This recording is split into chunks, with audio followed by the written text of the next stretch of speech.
প্রিয় দেশবাসী, সবাইকে বাংলা নববর্ষ 1432-এর শুভেচ্ছা জানাচ্ছি। শুভ নববর্ষ।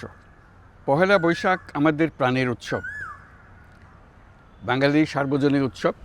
পুরো পৃথিবীতে যেখানে যেখানে বাঙালিরা আছেন, আজ আমাদের সবার আনন্দের দিন, বর্ষবরণের দিন। বাংলা সাল গণনা শুরু হয়েছিল কৃষিকাজের সুবিধার জন্য, ফসলি সন হিসেবে। এখনও এদেশের কৃষকরা বাংলা তারিখের হিসেবেই বীজ বোনেন, ফসল তোলেন। বাংলা নববর্ষের এক অবিচ্ছেদ্য অংশ হালখাতা। এখনকার আধুনিক সময়েও এখনও এই হালখাতার ঐতিহ্যকে ধরে রেখেছেন বাংলাদেশের হাটে বাজারে, শহরে বন্দরে। নববর্ষের বৈশাখী মেলায় বাংলাদেশের জেলায় জেলায় উদ্যোক্তারা সারা দেশে ঐতিহ্যবাহী শীতল পাটি, মাটির হাঁড়ি পাতিল, খেলনা, হাত পাখা ইত্যাদি তৈরি করে নিজেদের সৃজনশীলতাকে তুলে ধরেন এই দিনকে উপলক্ষ করে। বাংলাদেশের সংস্কৃতি ও ঐতিহ্য রক্ষায় এবং একে এগিয়ে নিয়ে যেতে আমাদের সবাইকে সক্রিয় ভূমিকা রাখার জন্য অনুরোধ জানাচ্ছি। আমাদের এইসব ঐতিহ্য যেন আমাদের নিজেদের মধ্যে সীমাবদ্ধ না থাকে, আমাদের সংস্কৃতি যেন আমরা ছড়িয়ে দিতে পারি বিশ্বের দরবারে। বছরের এই দিনটিতে আমরা সুযোগ পাই আমাদের সুদীর্ঘ ঐতিহ্যকে নতুনভাবে নতুন প্রজন্মের কাছে উৎসবমুখর পরিবেশে তুলে ধরতে এবং পৃথিবীর সামনেই তুলে ধরতে।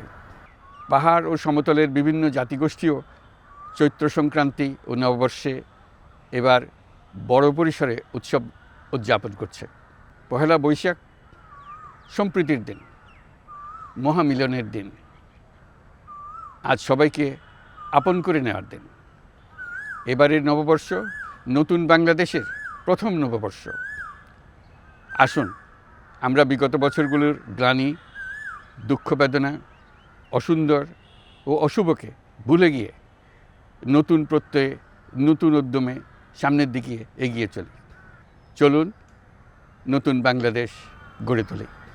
24-এর গণ অভ্যুত্থান আমাদের সামনে বৈষম্যহীন বাংলাদেশ গড়ে তোলার সুযোগ এনে দিয়েছে। এই সুযোগ যেন আমরা না হারাই।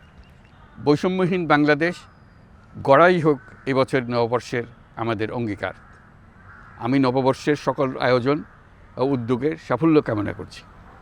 নববর্ষ 1432 আমাদের সবার জন্য শুভদিনের সূচনা করুক। নববর্ষ আমাদের সকলের জন্য নতুন ও গভীর আনন্দের উন্মোচন করুক, এই কামনা করছি। সবাইকে আবারও আমার নববর্ষের শুভেচ্ছা ও সালাম জানাচ্ছি। আসসালামু আলাইকুম। মহান আল্লাহ আমাদের সহায় হন। আল্লাহ হাফেজ।